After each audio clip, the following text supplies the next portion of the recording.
Back to the Wacky Packy Pack Open channel. Like, subscribe for more videos and content. Shadowless cards. Let's just jump into it. Let's get with it. All right. I want to thank my friend Babul, who dug this out of his closet after such a long time.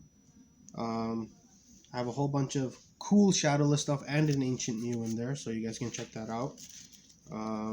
Yeah, so the things you'll find for people who like take care of their cards. So firstly, these were not sleeved, but I sleeved them up. We have a whole bunch of these energies. Energy. Okay, that's my Leonhardt impression of the day. So some of these are like pretty beat up, but that's the cool thing about these vintage cards is that even though these are like all common, like, okay, maybe this will be faster. So even these are like all common and whatever, they're still worth something. Even if they're a little beat up, like PSA ones of certain cards are going for higher rates, but that's probably because they want to collect one cards. But anyway, these are all just like the Shadowless, like energies and trainers. Let's get into the good stuff. So yeah, Shadowless water type cards are a little bit harder to tell, but again, there's no shadow here and there's no shadow here, and the way you tell is that the HP, you see that the HP is very thin, and there's no first edition stamp. So no shadow, thin HP, and yeah, first edition stamp. No first edition stamp. So we got Staryu, Poliwags, Poliwhirl, Seal, Dugong, and then we have Ponyta. Here you can notice the shadow, like Shadowless a little bit better. And then we have the electric set, which is Voltorb. I'm telling you, there's something nice at the end, so just wait for it. Shadowless on the grass energy, the grass Pokemon, grass type Pokemon are a little bit easier to tell. Yeah, so we have Metapod, Weedle. There are some Kakunas. I kept them separate. I'll show you why in a moment. Then we got the Sandshrews, Onyx, Machop, Machoke. Whoop, there you go. Jinx, Drowsy, and then a whole bunch of the normal types. And again, these are all Shadowless. He just dug them out of a box that he kept for a while. And he has some cool other stuff too. Like, you know, when people collected back then, they pretty much collected everything. So he also has like really cool basketball cards. So that was really surprising. I said I was more excited about the basketball cards, but as a Pokemon Poketuber, these are the awesome cards. So we have the Kakuna. Now the Kakuna is similar to the Bulbasaur from the same set, has a specific error, which is length and length. Now he has a 22-pound length.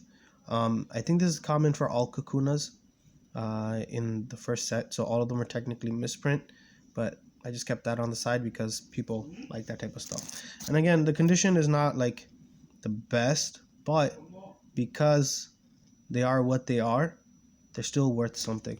So we have like two Kakunas. Oh, damn, I'm getting a lisp because of that. And then we have really cool Ivysaur. Sleeved up these bad boys too. These are like decent condition. Again, you can see the white tinning on the corners and nicks all across the edges and stuff. But anything related to the first 3 starters, Charizard, Squirtle, and Bulbasaur is worth something. We have Ghastlies. People care about those. Then we have Abra. Whoever's trying to get a Alakazam line, they will care about that, but these are not of the craziest condition as well, but that's okay.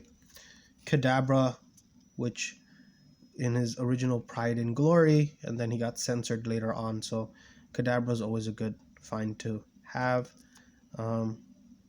This was actually quite decent quality condition. There's a little bit of like white edging, edging and on the corners and stuff, but we have the original Kadabra. Then we got the hard hitters, Squirtle, and Squirtle. Why are some in top loaders and not others? I think I just ran out of top loaders for the day. So yeah, some of them have nicks. Some are better condition than others. Again, starters are always something you want to keep. And again, Shadowless are the most desirable after first edition base set. Charmander. Can never go wrong with Charmander. The first stage of the Big Papa Charizard. Decent condition. What's strange is that there was no Bulbasaur in the pile that he told me to show off to you guys. But he had Squirtle and Charmander, so that was really cool. Then we have Flareon from Jungle. This one was very strange because it was like the only one from Jungle in the set. Very scratched up. Let me just take it out of the top loader so you guys can see a little bit better.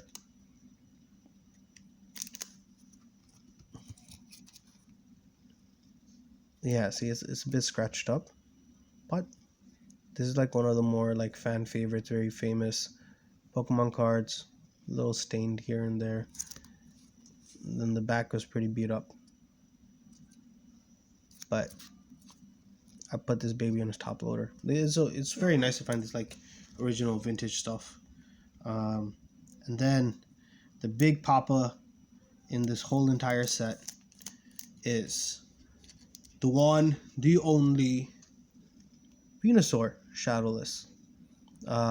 His PSA grade's not going to be that high up there. Let me just take him out of the top loader as well. But I am definitely going to send him for grading because it's a Venusaur.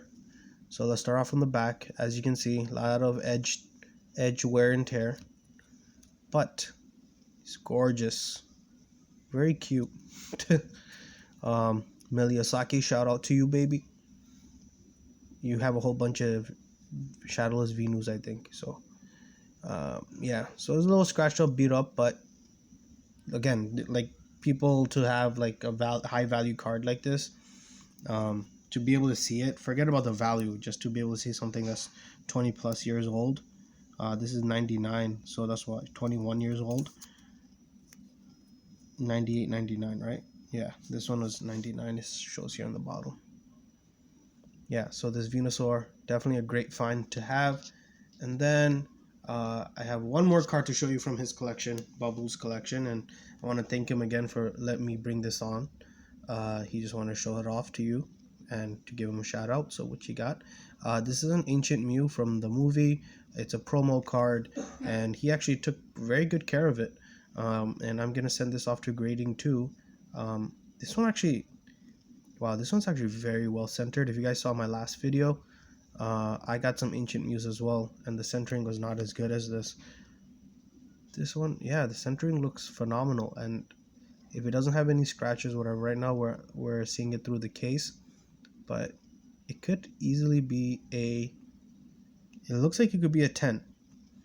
From whatever I can tell. Guest, give me your opinion. I think this could be a 10.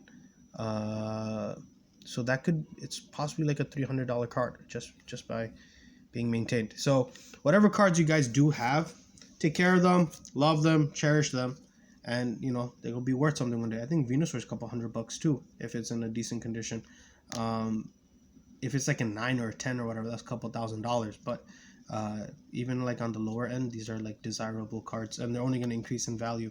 So Babul, again, shout out to you. Thanks for letting me show off your cards. This was like a gold mine worth of stuff, and I love sharing it with you guys as well. Like, share, and subscribe for more videos and content. If you want to see more of this stuff, let me know, and I'll see you in the next one. And remember, if no one loves you, I love you.